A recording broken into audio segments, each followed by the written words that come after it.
นะโมตัสสะภะคะวะโตอะระหะโตสัมมาสัมพุทธัสสะนะโมตัสสะภะคะวะโตอะระหะโตสัมมาสัมพุทธัสสะนะโมตัสสะภะคะวะโตอะระหะโตสัมมาสัมพุทธัสสะพุทธังธัมมังสังฆังนะมัสสามิ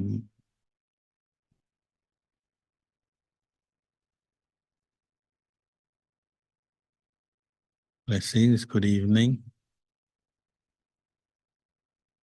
Whenever we have an ordination of a new novice or monk in the monastery, it's always an opportunity to reflect on the purpose of the holy life. Is it such a radical change from the lay life when you shave your head, put on the robes? And even in a non-Buddhist country like Australia, more and more the public are understanding Buddhist monks are people who have left the lay life and are pursuing a spiritual life. And for anyone with a grounding in some faith in Buddhism and the Buddhist teachings, it's usually a source of joy to meet a monk or a nun, somebody who's left the home life. We say renounced the home life, because it's such a strong reminder of the spiritual path, the path of Dharma practice for Nibbana, for the ending of suffering. We consider it a blessing. It's one of the auspicious blessings that the Buddha talked about in the Mangala Sutta, Samana Nanchadasanang, seeing a samana. It's a blessing. It's a teaching, it's a blessing, it's a way that our mind can generate very wholesome, skillful mental states and intentions, just seeing a samana, seeing a monk. The Buddha himself, before he left the lay life and was contemplating what it's all about, why are we here, what's the purpose of life, those kind of questions. It was seeing a samana walking through town that finally convinced him to leave the lay life and go out and practice meditation in the forest. Traditionally, a samana stands for one who is peaceful. It's the way our teacher Ajahn translated it. It's one who is peaceful. And a samana symbolizes peacefulness, harmlessness, someone, we say, seeking truth or aiming to liberate their mind from delusion, wrong views and suffering.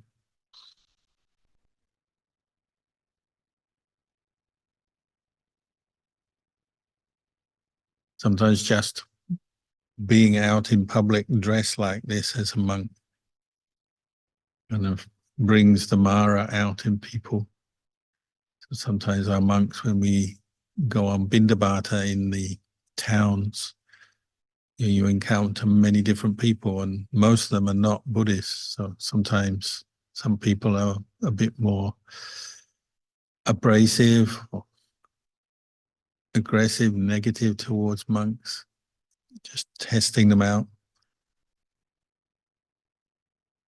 One time, one of our monks was waiting to collect food, and a group of 4 young men or older schoolboys came by, started talking, and said, "Oh, you're a monk. You don't fight, do you?" Which is good. At least they understood that much. They said, "Well, what if we fight you? What if we attack you? What are you going to do?"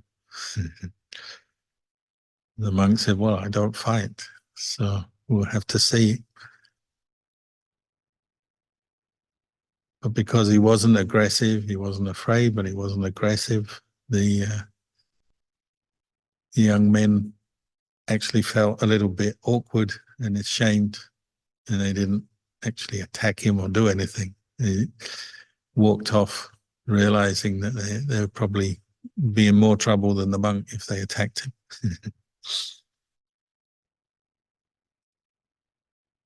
Sometimes animals are the same. They meet a monk in the forest, but if the monk is not aggressive, because they're practicing as a samana, a harmless one, a peaceful one, they too don't attack or do anything to the monk. And many of us have proven that time after time.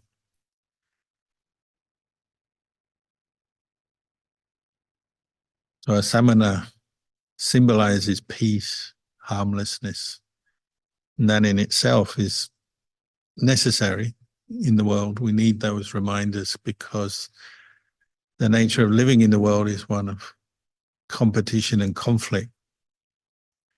It's kind of inevitable because human beings, unenlightened human beings, are still prey to their mental defilements rooted in greed, anger, and delusion.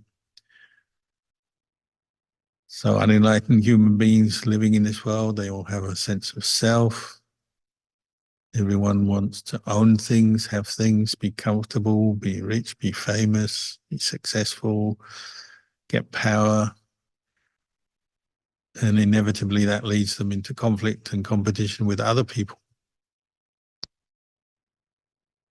So a samana is somebody who sort of stepped outside of that and living on alms with no income, no property, very few rights, you might say, is somebody who reminds everybody that, you know, there is another way.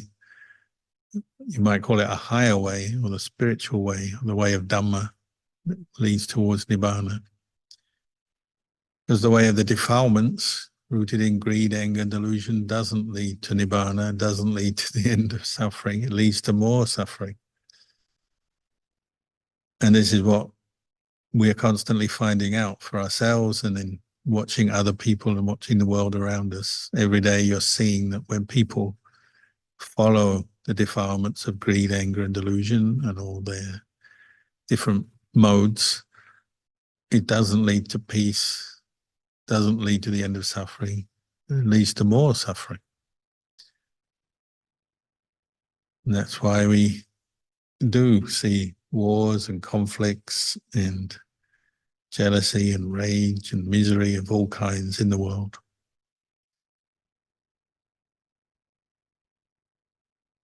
When you live as a samana, you realize how little human beings need to get by to live in this world materially. One meal a day, simple accommodations, simple clothing, simple hairstyle, and few possessions. And you can live quite happily, peacefully, successfully. So then that kind of reveals, doesn't it? Reveals to that what's going on in the rest of the world, that human beings, because of their wrong beliefs, misunderstandings, failure to recognize the way greed, anger, and delusion affects them, end up wasting a lot of the world's resources, fighting over the world's resources, and not being very content or happy.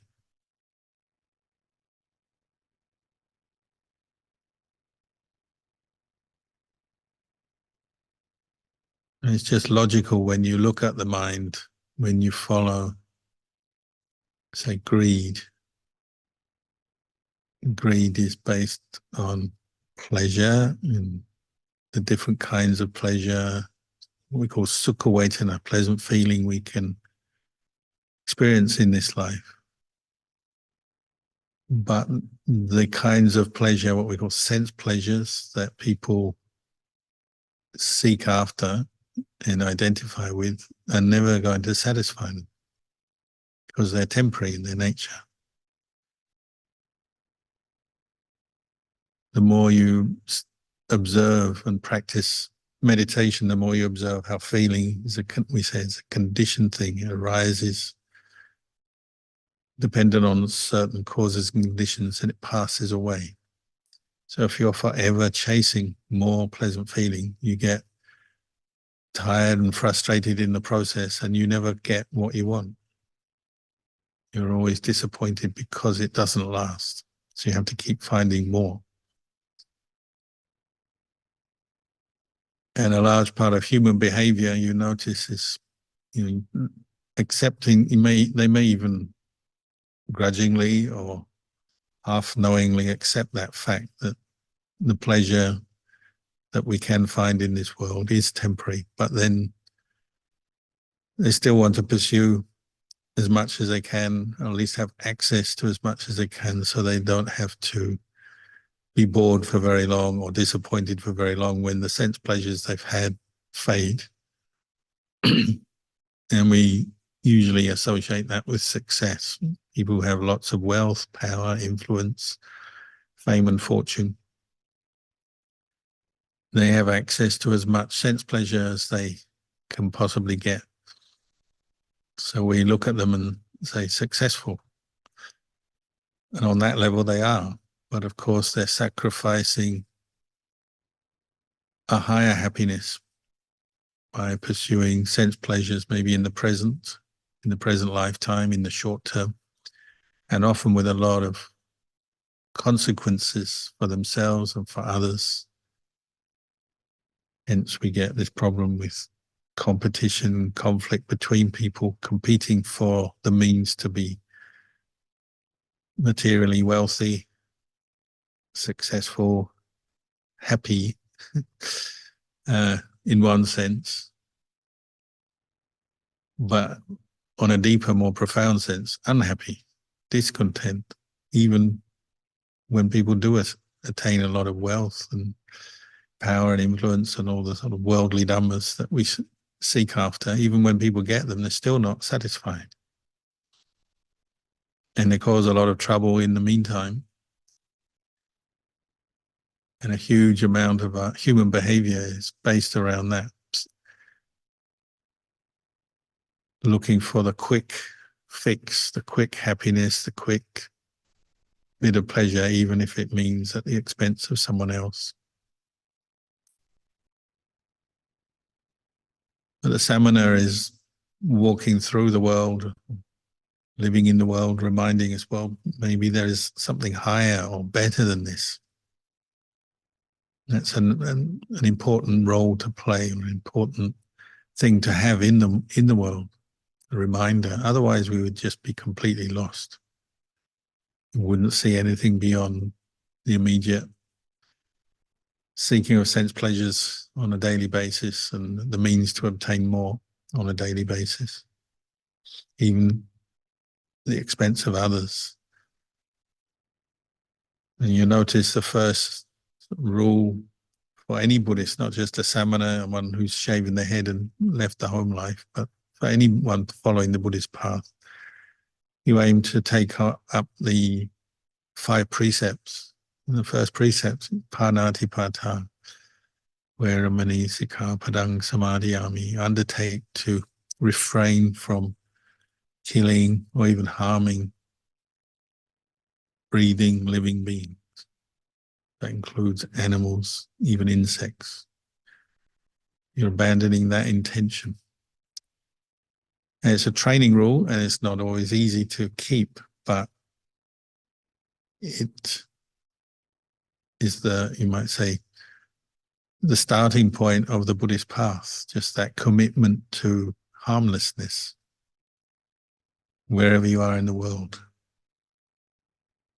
and in whatever the circumstances.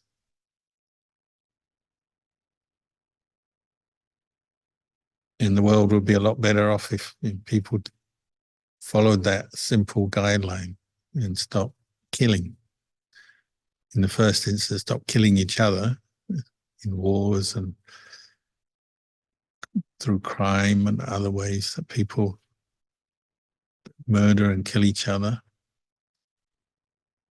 But then also even animals, as we know, if the industrial scale killing of animals, the meat industry, the fish industry, and so on, if that people change their habits and change the way they sort their food, we could prevent all that killing and use the resources of the world a lot better, a lot more efficiently, and people wouldn't make such bad karma. Problem is, many people, they haven't heard the Buddhist teachings and they don't understand about karma and rebirth and how when you kill, even if it's an animal, it comes back to you. There's consequences. And indeed, many philosophies and many ways that people, or many people's beliefs is that animals are here for us to eat. And they don't communicate, they don't speak, they're not like us. And that's true. They have a much worse life than human beings. And they, for instance, they can't be enlightened.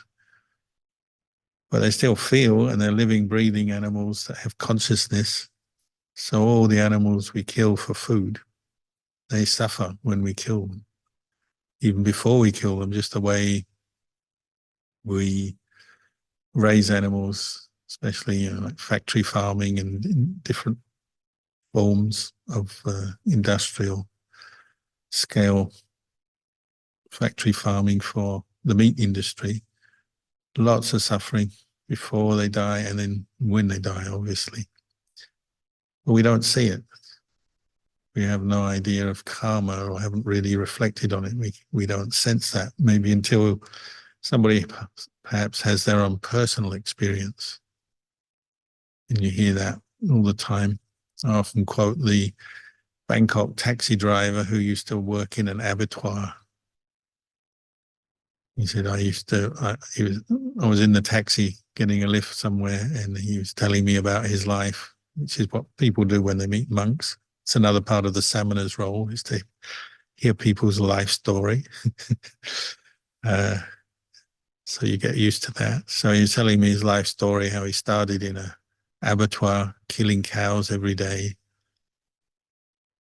And his main motivation was he wanted to earn money because he had a family and kids. And that's it sounds quite reasonable, but the way he earned his money was killing cows.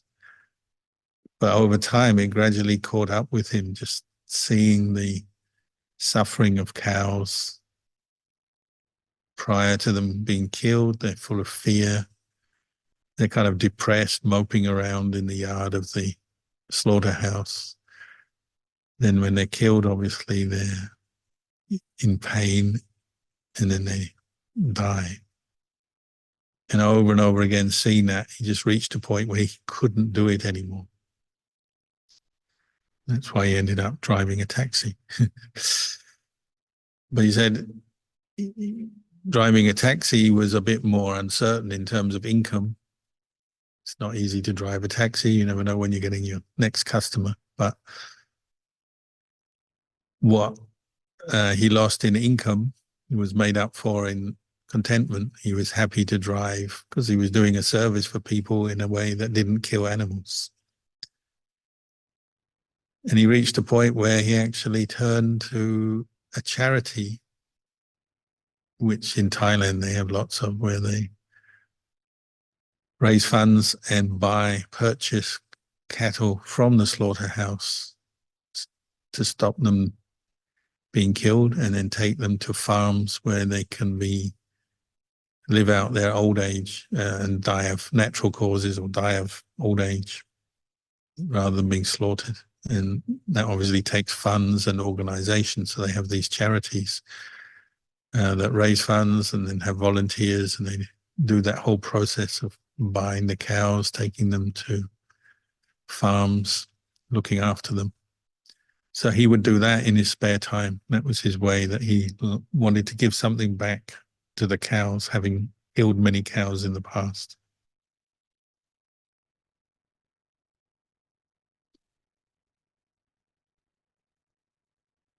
So individuals will sometimes have their own spiritual awakening with just around the first precept, seeing the pain they've inflicted on another animal, perhaps. Occasionally, even when they're inflicted on another human. So, as we know, many soldiers come back from war completely disillusioned, even though they may have been fighting for a cause, fighting for their country, but the actual difficulties of being in a war, the stress, the trauma, the unpleasantness of it all often changes their attitude. Occasionally even murderers, they regret, don't they? They have regrets about what they've done and realize, in the heat of the moment, maybe they killed, but having suffered the consequences, usually when they're caught and put in prison or whatever, then they have time to think, and often they're really unhappy with what they've done, usually speaking. If you ever met someone who's murdered another human being, they have this kind of darkness and sadness about them. As I said, usually they regret what they've done, and that sits in their mind wherever they are, whatever they do, even if they don't go to jail or they get out of jail, whatever.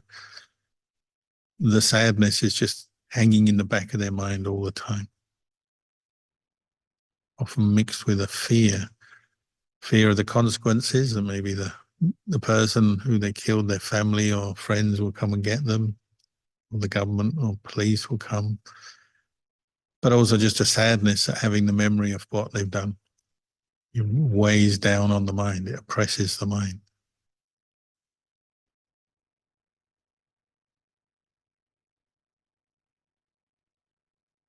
And one simple rule or guideline informs the whole of the Buddhist teachings. It's a path of wisdom and compassion. And if you study your mind, observe your mind more closely, you realize if you do give in to the intention to kill even a small creature, you're harming yourself. Even for people who don't believe in karma and rebirth, they think, when you die, that's it, finish. If they put a bit more time into meditation, developing mindfulness, clarity, understanding their own mind better, what they would come to see is that, harboring even just the intention to kill, even an animal, is already harming themselves. Takes away a bit of the radiance of the mind. It agitates the mind. So the mental karma is already there, even if in this life there don't seem to be very strong consequences or quick consequences for the action of killing. The Buddhist explanation would be, well, next life those consequences will emerge and there'll be a lot of suffering, pain, suffering in future lives. But even in this life, you can observe the negative effects on your own mind if you were to kill, or even just the thought to kill is a very negative thought. Even the thought to kill yourself, suicide. Already that's where the harm comes. Harm against your own mind. But to recognize that, you have to meditate, you have to observe your mind closely.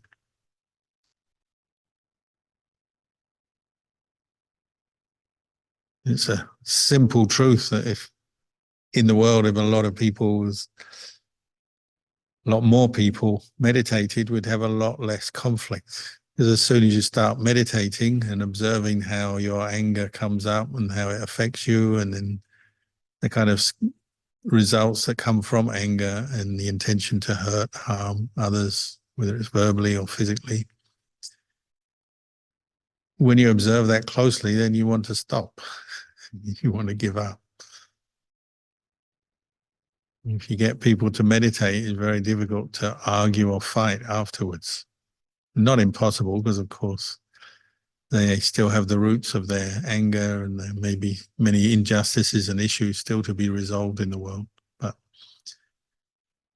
it's a way to reduce conflict very quickly. When you get people sitting down meditating, watching their own minds, then they start to understand how the intention to kill, to hurt, to harm is suffering, and it's a cause of suffering.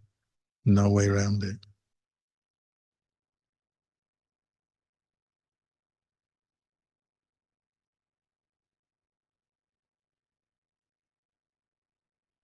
Even when there seems to be an injustice, something has been done, that a wrong that needs to be righted, somebody needs to be protected, or something needs to be, one injustice needs to be sorted out. If you give in to anger, what does it do to your mind? As you practice mindfulness, you notice that it hurts you. Physically, it has its effect on the body, tension, stress, chemical changes, aches and pains.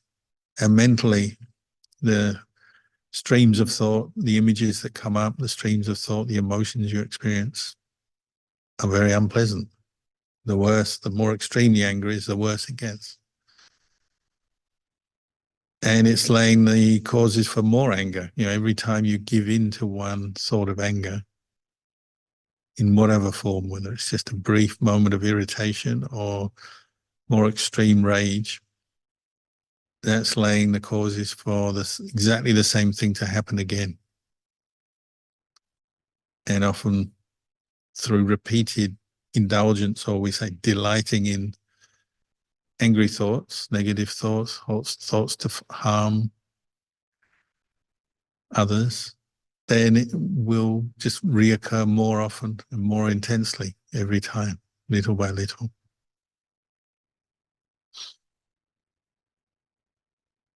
This is why, one reason why the first precept is worded, it's to cover every living, breathing creature. You refrain from the intention to hurt, to harm, to kill. So it includes flies or mosquitoes or leeches. We were working in the forest the other day. I got 2 leeches on me who had a good meal. One of them got me in the neck. I pulled it off, but without killing it. And had so much blood on my neck, people thought someone had tried to cut my throat.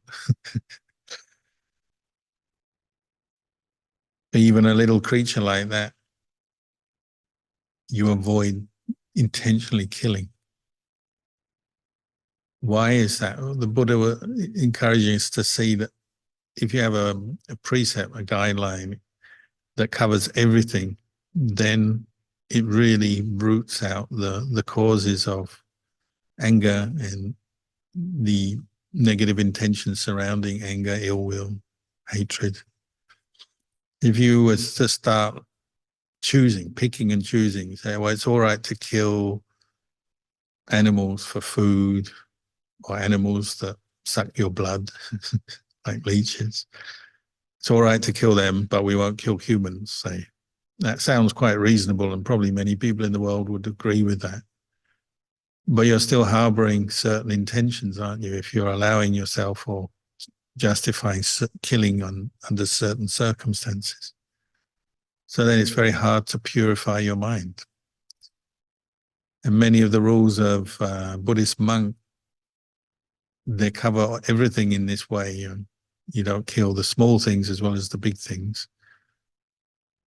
Because if you give in to the intention to kill the small things, which tend to come across more often, the situations where you're tempted to kill a fly, a mosquito, a leech or whatever, they tend to come up more than, say, human beings. But the way it works in your mind is one thing leads to another, one thing supports another. So you give in to the intention once with a small little creature, then you give in again for the same kind of creature the next time you meet it. But then little by little, you might develop that intention to, okay, well, we'll also kill frogs and mice, or cats and dogs, or cows and horses, or humans. Or maybe at first just kill humans you don't like or don't agree with you or threaten you, but in the end just kill any human that gets in your way, basically. This is approach that, the way mental defilements work is they also evolve and grow and develop, just like the Dharma can grow and develop.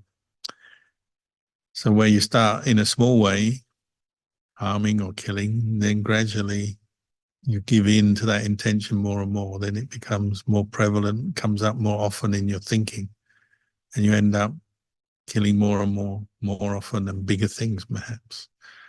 Same with stealing, same with sexual misconduct, same with lying and abusive speech, divisive speech, same with drinking.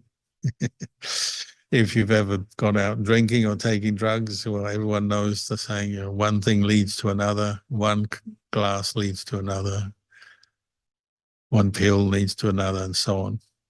That's how we become addicted. So it's this principle that if you really want to root out the causes of suffering rooted in greed, anger, delusion from your mind, sometimes you have to really just cover everything, every scenario, every option. Because if you start picking and choosing, making excuses and allowances, it's very hard to train this mind. It will always look for the excuse, the reason why we can kill this or that. So to train with this first precept well, I'm not saying it's easy. It's difficult because we live in the world and there are so many creatures and bugs as well as larger things, as well as people, that will come around and create situations where we're tempted to kill or harm. But it's a training. It's something you train with. And what happens is if you remove that option of killing or harming, then because we're intelligent creatures, we're humans, we can train ourselves, we can even become fully enlightened arahants if we want to. We can train ourselves. We'll look for other ways to deal with the problem that don't involve killing. Because we are intelligent, we have the ability to think, to understand, we are creative. We look for solutions that don't involve killing if we're determined to remove the intention of killing from the mind. So it makes us smarter. Keeping the precepts makes you wiser. Sometimes people who are not Buddhist, they don't understand this point. They say, oh, Buddhists are weak. Other people can exploit you, harm you, because you don't kill. But they don't see this point that when you undertake a rule strictly and sincerely to not kill, that it will help you to look for other ways and develop your intelligence and wisdom in other directions so that you can solve a problem, but without actually causing bad karma, negative karma, which has got to be a wiser solution in the long run. The wise way is not always the convenient, easy way. The convenient, easy way is squash the fly, squash the leech, or even maybe kill the person if they're in your way. The way of Dhamma is not always easy. Sometimes it's, you might say, inconvenient, but it's a way that will lead to true peace and purity of mind and ultimately to Nibbana, going beyond birth and death.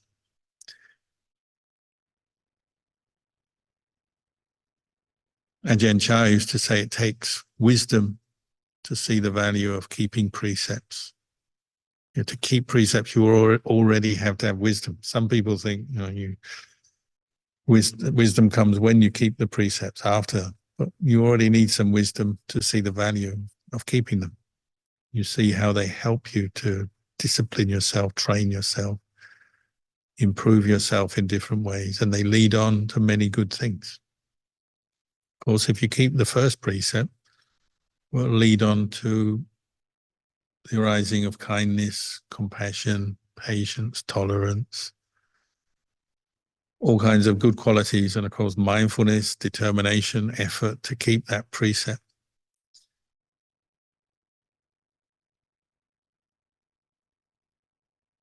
As monks, we live in the forest, so we regularly encounter situations where we could kill, we're tempted to kill little bugs and creatures, or sometimes larger things come our way. But as you train with this precept, you naturally don't think in those terms. You don't think, "Oh, kill it, get rid of it that way." You have kindness and compassion. It naturally flows once you keep a precept. You're blocking the way for ill will to have an outlet in your thinking, your behavior, which is what a precept does. Then, of course, if you block the ill will, then the goodwill will come out instead. It's like Somdet Do, the monk sitting behind me on the raised seat, the statue, when he was wandering in the forest. People often don't know that Somdet Do was one of the good teachers of Thailand, a very skilled teacher of kings and noblemen, as well as everyone else. Lived a few hundred years ago. He wandered around the forests of Thailand because obviously in those days, that's what monks did. Even monks with very well-to-do disciples like kings and rich businessmen, in those days they still walked.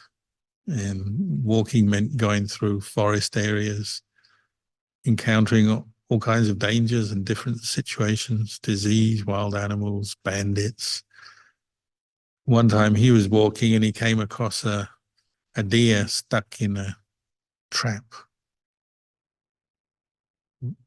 Even though Thailand is a Buddhist country, they love to hunt. There's not that many animals left in Thailand because there's so many people and so many hunters.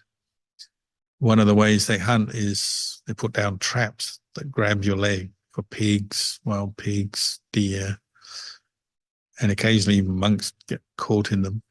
But Somdet Do was walking, he found a young deer caught in the trap. So the deer is still alive, but its leg is caught, and it's just a matter of time before the hunter returns. So his first instinct is, "Oh, help the deer." The deer is crying out in pain, so he lets the deer go from the trap and the deer can run off. He also has a sense of responsibility. "Oh, this trap has an owner, the hunter, the man is the owner. What can we do here?" So he put his own leg in the trap and just sat there meditating for a few hours until finally the hunter showed up. But because he's a samana, he's a monk, and Thai people, even though they break the first precept rather too much, they do have great faith in monks. And so when the hunter turned up and found a monk in his trap, he was so embarrassed. He bowed down and asked forgiveness, and of course took Somdet Do's leg out of the trap. And Somdet Do said, "Oh, you can have me instead of the deer because I owe you a deer. I let the deer go. You can have me, do as you will with me."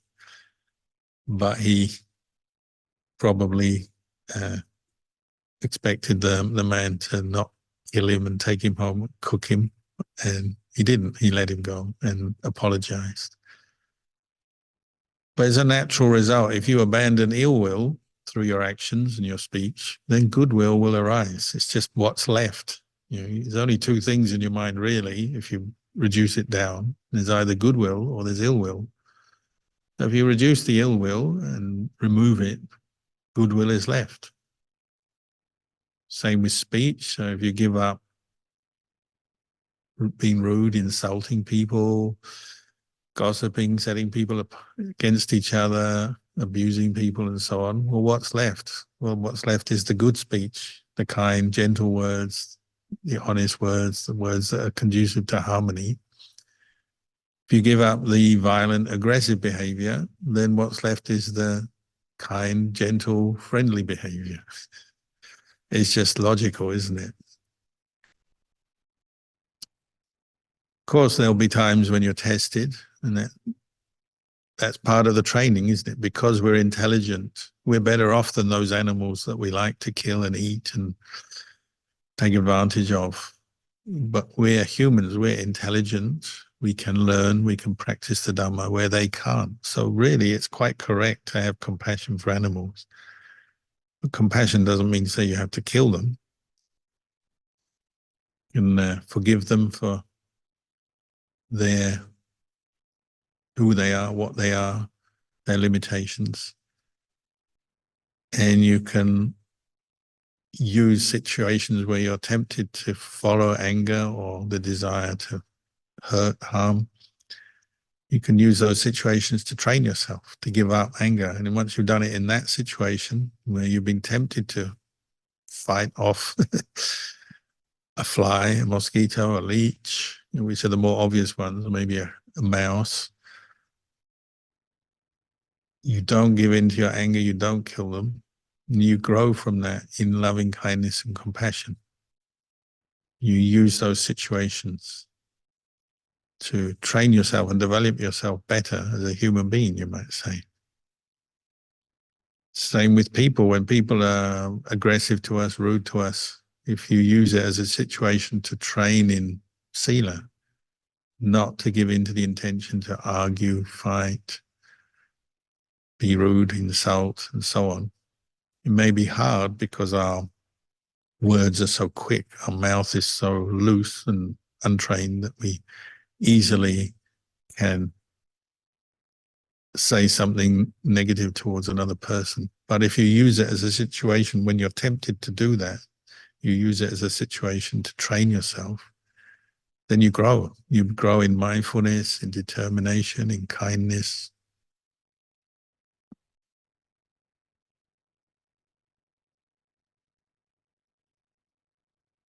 And many, many monks I know, myself included, and many other monks, they in situations where wild animals have potentially threatened them, but rather than looking for a weapon or doing something aggressive, just wait and see or practice loving kindness or chant, meet the situation in a different way. And nearly always the animal goes away or the situation subsides, even with people. That's one of the most amazing stories is Lumpur Somchai, who was monk, lived not too far from us when I lived with Ajahn. He lived in Jantaburi, or he built his monastery in Jantaburi on a mountain there, and that's not too far from the Cambodian border in Thailand, southeast Thailand. But in his younger days, he wandered around the forests of Thailand, and like many monks, he wandered into neighboring countries, not with a passport and in the sort of official way, but just through the jungle. Went to Laos, went to Cambodia, and at one point he was actually captured by communists who had rounded up a group of monks, and they caught him as well, put them in a truck, took them off, and he suspected they were probably going to shoot them. But because he was a very well-practiced monk, very strong samadhi, he had very little fear or anger in his behavior. So the communist soldiers noticed this. They noticed some of the monks were scared, as you might expect. But this one, Lumpur Somchai, the young Lumpur Somchai, was not. He was very calm. He was even being friendly towards them. And this really surprised them because they were the aggressors. They knew they were the ones with the weapons, the aggressors, the one with the power, and they had the power to kill these monks. They probably had an order to do it. And yet Lumpur Somchai was being friendly to them, and he had a very powerful mind. His samadhi is considered to be some of the strongest samadhi in the whole of Thailand, which is no small feat. I once took my brother to see him on his honeymoon, and he got a blessing from Lumpur Somchai. And even my brother, who doesn't meditate and is not Buddhist, he felt the amazing metta, goodwill from Lumpur Somchai. Anyway, he spread metta to these communist soldiers, and they were so impressed. They felt awkward about having captured him and imprisoned him, and they felt so awkward in the end that they'd let him go. They said, look, you're just a good monk, It was a case of the communists with some deeply embedded Buddhist sympathies, I think, and they said, we don't want to make bad karma and imprison you and hurt you, so we're going to let you go. You just quickly get out of here and carry on wandering through the jungle. So even communists sometimes are worried about making bad karma. But it was the power of metta, goodwill, that got him out of that situation. He didn't fight, he didn't argue. He was very humble and peaceful, but he used metta. Training the mind is like this. When you close one doorway, the doorway of defilement, say greed, anger, delusion in one form or another, it opens the other doorways, doesn't it? Non-greed, so generosity, contentment, non-anger, well, kindness, goodwill, compassion. Non-delusion, well, that's you close the doorway of delusion, and then non-delusion arises. That's wisdom, understanding. The mind, the human mind, the more you study it and practice with it, following the Buddhist teachings, you realize that you have choices, you have doorways of mental defilements can be closed and doorways of the Dhamma can be opened. We can practice cultivating this path, develop more mindfulness, more understanding. And from that, your mind improves. When we talk about doing good or improving ourselves through the practice, that's what we mean. We mean changing our minds for the better. Changing the mind doesn't mean just the outward behavior, and that's one part of it, but inwardly, the way we think, the intentions that we are nurturing or holding on to in our mind. If you keep abandoning the intention to harm, well, eventually it won't come up in your thinking, in your consciousness anymore. It will be finished because there'll be no more seeds or causes for the intention of ill will to arise. It may seem a long way away now if you're somebody who is easily angered or irritated or gets jealous or whatever. It may seem a long way now, but if you let go of anger once, you can see how you can do it again and again, and you'll get better at it. And as you become wiser, more peaceful, then you can get abandon anger maybe in more challenging situations where you previously would have been tempted to just give in to your anger and get upset or say or do something harmful. Over time, through the practice, you become more restrained, wiser, more compassionate, more mindful. You can see how that happens. You can see how a human mind is purified through the practice. And it's not that one person has that potential and another doesn't, or it's not that some people can get enlightened and others can't. We all can. It may take time, and some people are wiser, and so they seem to get further along their practice than others. But we all have the potential for enlightenment within us. We all can abandon greed, anger, and delusion. But we have to practice. We have to train. And as we train, we learn more, so we get better at it.